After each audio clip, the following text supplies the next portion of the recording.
دور حاضر میں جہاں ٹیکنالوجی نے ہماری زندگی کو آسان بنایا ہے، وہیں اس نے خطرات کی ایک نئی دنیا بھی ہمارے موبائل فونز کے ذریعے متعارف کرا دی ہے۔ اب جیسا کہ گوگل پلے اسٹور جو اینڈرائڈ صارفین کے لیے اپلیکیشنز کا سب سے بڑا ذریعہ ہے، حالیہ رپورٹس کے مطابق خود ایک نیا سائبر خطرہ بن چکا ہے۔ National telecom and information technology security board کی جانب کئی سائبر سیکیورٹی ایڈوائزری نے گوگل پلے اسٹور پر موجود درجنوں ایسی ایپس کی نشاندہی کی ہے جو صارفین کے نجی اور مالیاتی ڈیٹا کو چوری کرنے کی صلاحیت رکھتی ہیں۔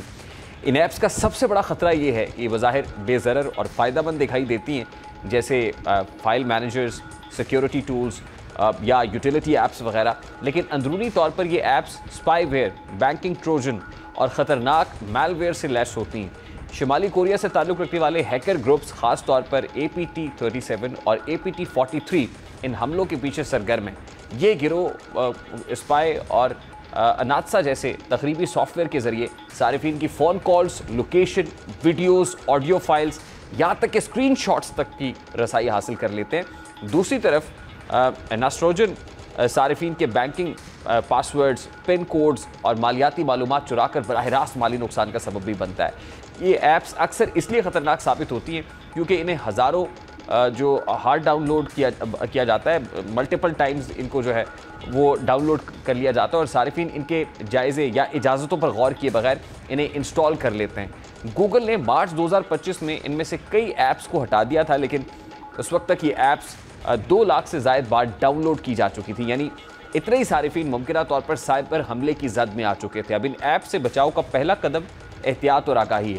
صارفین کو چاہیے کہ وہ صرف مستند اور معروف ڈیولپرز کی ایپس انسٹال کریں اور انسٹال کرنے سے پہلے ایپ کے اجازت ناموں کا بغور جائزہ لیں۔ اگر کوئی ایپ غیر ضروری طور پر کال لاگز، کیمرہ یا لوکیشن تک رسائی مانگے تو پھر فوراً احتیاط برتی جائے، فوراً محتاط ہو جائے۔ اس کے ساتھ ساتھ اپنے موبائل میں گوگل پلے پروٹیکٹ کو فعال رکھنا نہایت ضروری ہے، جو ممکنہ خطرناک ایپس کی شناخت اور انہیں بلاک کرنے میں مددگار ہوتا ہے۔ اب صارفین کے ساتھ ساتھ حکومتی اداروں اور وزارتوں کو بھی چوکنا رہنے کی ضرورت ہے، کیونکہ سائبر حملے صرف عام صارفین تک محدود نہیں ہیں بلکہ یہ ریاستات کو بھی نشانہ بنا سکتے ہیں۔ یہی وجہ ہے کہ national telecom and information technology security board کی ایڈوائزری میں زور دیا گیا ہے کہ تمام سرکاری ادارے اپنی سیکیورٹی پالیسیز کو اپڈیٹ کریں، مشکوک ایپس کی فہرست پر نظر رکھیں اور ملازمین کو سائبر سیکیورٹی ٹریننگ فراہم کریں تاکہ حساس معلومات کے افشا ہونے سے بچا جا سکے، کیونکہ سائبر حملے جدید دور کی سب سے خاموش اور چالاک جنگ ہے۔ ان کا ہدف صرف ڈیٹا نہیں بلکہ اعتماد، معیشت اور قومی سلامتی ہے۔